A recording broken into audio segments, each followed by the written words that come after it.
সুপ্রিয় শিক্ষার্থী, আসসালামু আলাইকুম। আমি আনোয়ার হোসেন ভূঁইয়া, সহযোগী অধ্যাপক, মনোবিজ্ঞান বিভাগ, lion Nazrul Islam degree college.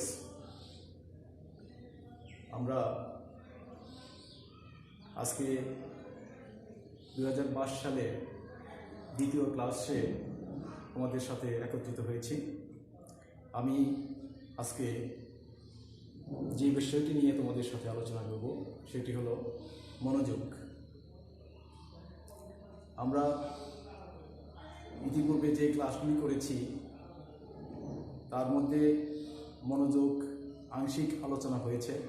আমি আজকে সেই মনোযোগের বিষয়ে মনোযোগ কী এবং মনোযোগের যে শর্তসমূহ সেগুলো নিয়ে আলোচনা করব। আমি প্রথমেই মনোযোগ কী সেই বিষয়ে তোমাদের সহজভাবে একটু ধারণা দেওয়ার চেষ্টা করছি। মনোযোগ হলো অসংখ্য উদ্দীপক থেকে কোনো ব্যক্তি যখন একটি উদ্দীপককে বাছাই করে তার প্রয়োজন এবং পছন্দের ভিত্তিতে, তখন সেটি হয়ে যায় মনোযোগ। এটি যদি আমি আরও একটু সহজে বলতে চাই তাহলে এভাবে বলা যেতে পারে যে আমাদের চেতনার চারিপাশে অসংখ্য উদ্দীপক থাকে। সেই উদ্দীপক থেকে যখন একটি উদ্দীপককে চেতনার প্রান্তে টেনে আনার যে মানসিক প্রক্রিয়া, সেটাই হলো মনোযোগ। তোমরা বোর্ডের দিকে খেয়াল করো, এখানে একটি চিত্র দেওয়া আছে। চিত্রের মধ্যে চেতনার দুইটি অবস্থান আছে।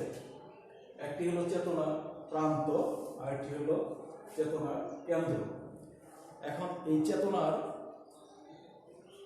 প্রান্ত থেকে যদি আমরা খেয়াল করি তাহলে দেখা যাবে যে এখানে 6টি উদ্দীপক রয়েছে। উদ্দীপক নাম্বার 1, 2, 3, 4, 5, 6, 7, তারপর 7টি, 6টি না 7টি উদ্দীপক রয়েছে। এখন আমরা এই চিত্রটা যদি খেয়াল করি তাহলে দেখা যাবে যে এখানে এই 7টি উদ্দীপকের মধ্যে 6টি উদ্দীপক, 6 নম্বর উদ্দীপকটি এখানে কেন্দ্রে টেনে আনার যে একটা অবস্থান, সেটা আমরা লক্ষ্য করতে পারছি আর কি। তার মানে আমরা এই 7টি উদ্দীপক থেকে 6 নম্বর উদ্দীপকটাকে আমরা চেতনার কেন্দ্রে আমরা এনেছি, যার জন্য আমরা কিন্তু এখানে এই 6 নম্বর যে উদ্দীপক, এটার প্রতি আমাদের মনোযোগ। আমরা চিত্র থেকে বুঝতে পারছি যে আসলে চেতনার চারিপাশে যে উদ্দীপকগুলো থাকে সেগুলোর প্রতি সমানভাবে কিন্তু আমরা মনোযোগ দিতে পারি না। প্রয়োজনের ভিত্তিতে বা ইচ্ছার ভিত্তিতে, আগ্রহের ভিত্তিতে যে কোনো একটি উদ্দীপককে আমরা চেতনার কেন্দ্রে টেনে নিই, আর তখনই সেটা হয়ে যায় মনোযোগ। এখন এই মনোযোগের কতগুলো শর্ত রয়েছে। সেই শর্তগুলো আবার দুই রকম। একটি হলো ব্যক্তিনিষ্ঠ শর্ত, আর অন্যটি হলো বস্তুনিষ্ঠ শর্ত। ব্যক্তিনিষ্ঠ শর্ত কি? যে শর্তগুলো মানুষের মধ্য থেকে, মানুষের ভিতর থেকে আসে, সেগুলো হলো ব্যক্তিনিষ্ঠ শর্ত, যার মধ্যে মানুষের ইচ্ছা, আগ্রহ, চাহিদা এগুলো জুড়ে দেওয়া থাকে, সেগুলো হলো ব্যক্তিনিষ্ঠ শর্ত। আর বস্তুনিষ্ঠ শর্ত হলো যেগুলোর মধ্যে মানুষের ভিতর থেকে আসে না, বস্তুনিষ্ঠভাবে আসে, যেগুলোর মধ্যে মানুষের আগ্রহ, ইচ্ছা কোনো বহিঃপ্রকাশ থাকে না, বস্তুনিষ্ঠভাবে যেটা হয়ে থাকে, সেটাই হলো তোমার বস্তুনিষ্ঠ শর্ত। আমরা আজকে মনোযোগের এই বস্তুনিষ্ঠ শর্তগুলো আলোচনা করব। বোর্ডে দিয়ে খেয়াল করো, পয়েন্টগুলো লেখা আছে যে মনোযোগের বস্তুনিষ্ঠ শর্তসমূহ। 1 নম্বরে দেওয়া আছে আকার। আকার হলো মনোযোগের একটি বস্তুনিষ্ঠ শর্ত। এই আকারের উপরে ভিত্তি করে আমাদের মনোযোগ আকৃষ্ট হয়ে থাকে।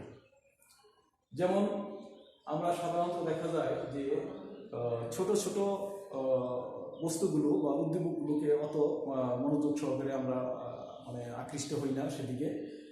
যেমন যখন ছোট ছোট পিঁপড়ার দল যাচ্ছে, ওইদিকে আমাদের মনোযোগ নাই।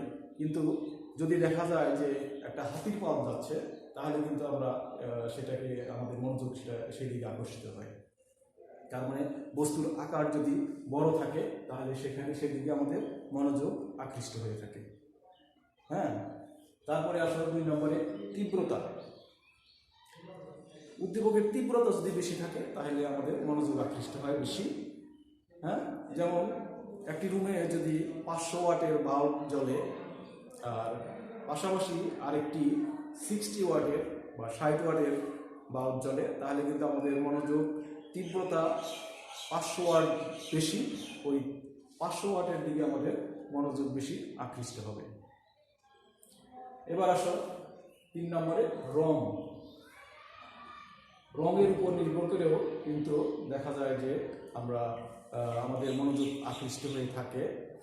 যেমন সাদা কালো বিজ্ঞাপনের চেয়ে আমরা যদি দুই কালারের বিজ্ঞাপন দেখি, তাহলে কিন্তু ওই সাদা কালো বিজ্ঞাপনের চেয়ে ওই 2 কালারের যে বিজ্ঞাপনটি রয়েছে সেদিকে আমাদের মনোযোগ বেশি যাবে।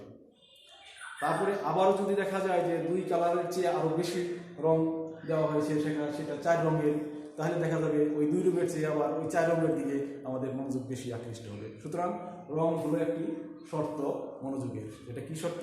সেটা হলো বস্তুনিষ্ঠ শর্ত। 4 নম্বরে আসো বিশেষ বৈশিষ্ট্য। বিশেষ বৈশিষ্ট্য কি?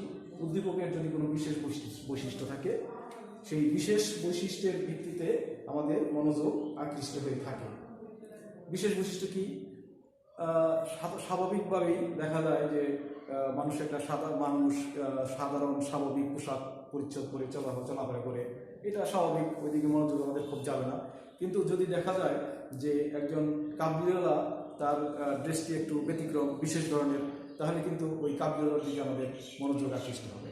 সুতরাং দেখা যাচ্ছে যে বিশেষ বৈশিষ্ট্য কিন্তু মনোযোগের একটি বিশেষ শর্ত। তারপরে স্থায়িত্ব। উদ্দীপক যদি স্থায়ী হয় তাহলে দেখা যাবে সেই দিকে আমাদের মনোযোগ আকৃষ্ট হয়। যেমন একটি বাচ্চা, এইভাবে আমরা উদাহরণ দিতে পারি যে একটি বাচ্চা কেঁদে হঠাৎ থেমে যাচ্ছে, সেদিকে কিন্তু আমাদের মনোযোগ খুব যাবে না। কিন্তু একটা বাচ্চা যদি দীর্ঘ সময় ধরে কাঁদতেই থাকে তাহলে কিন্তু আমাদের সেদিকে মনোযোগ যাবে। হ্যাঁ, এরকম দেখা যায় যে বাচ্চার মা পাশে রান্না করছে, বাচ্চা বসে আছে, সে কাঁদছে, হয়তো খাওয়ার জন্য কাঁদছে, খেতে লাগছে, কেঁদে থেমে গেল, কিন্তু বাচ্চা সেদিকে খুব একটা মনোযোগ দেবে না। কিন্তু যদি ওই কান্নাটা স্থায়ী হয় তাহলে কিন্তু বাচ্চা রান্না বাদ দিয়ে ওকে মা কিন্তু দুধ খাওয়াতে যাবে। সেক্ষেত্রে মানে এই উদাহরণটাও মানে বোঝা যাচ্ছে যে যদি উদ্দীপক স্থায়িত্ব হয়, দীর্ঘস্থায়ী হয়, তাহলে সেদিকে আমাদের মনোযোগটা বেশি আকৃষ্ট হবে। তারপরে 6 নম্বর আসো উদ্দীপকের অবস্থান। উদ্দীপকের অবস্থানের উপরে ভিত্তি করেও আমাদের মনোযোগ আকৃষ্ট হয়ে থাকে। কীরকম? যে যদি কোনো ম্যাগাজিনের প্রথম পৃষ্ঠায় কোনো বিজ্ঞাপন থাকে তাহলে কিন্তু আমাদের মনোযোগটা বেশি আকৃষ্ট হয়। অথবা কোনো পত্রিকায় যদি বাম দিকের চেয়ে বিজ্ঞাপনটা ডান দিকে থাকে তাহলে কিন্তু আমাদের ওই ডান দিকের বিজ্ঞাপনের দিকে মনোযোগটা বেশি আকৃষ্ট হয়ে থাকে। সুতরাং দেখা যাচ্ছে যে উদ্দীপকের অবস্থানও কিন্তু একটি মনোযোগের শর্ত। 7 নম্বর আসো বৈপরীত্য।